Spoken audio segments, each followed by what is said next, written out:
అసలు వ్యవస్థలు ఎక్కడికి పోతున్నాయి? పోలీస్ శాఖ ఉందా లేదా? సమాచార సేకరించేటటువంటి ఇంటెలిజెన్స్ వ్యవస్థ ఉందా లేదా అన్నది ఆలోచించుకోవాల్సిన అంశం.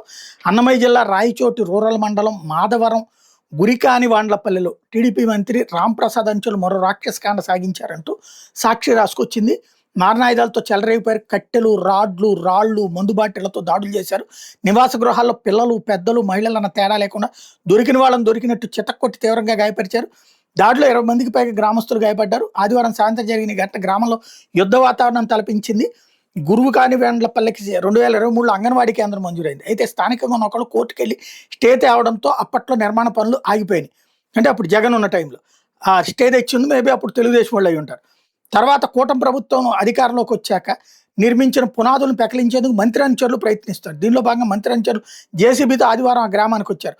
పునాదులు పెకలించేందుకు యత్నించడంతో గ్రామస్తులు అడ్డుకున్నారు. దీంతో మంత్రి అనుచరులు ఆగ్రహం కట్టలు తెంచుకుంది. వెంటనే రాయచోటు నుండి 20 వాహనాల్లో పచ్చగుండాలు భారీగా గ్రామానికి చేరుకుని గ్రామస్తుల మీద దాడులకు దిగబడ్డారు. మారణాయుధాలతో స్వైర విహారం చేశారు. ఆ సమయంలో అక్కడే ఉన్న పోలీసులు చేష్టలుడికి చోద్యం చూస్తుండిపోయారు. కనీసం నిలవరించకుండా ప్రేక్షక పాత్ర పోషించారు.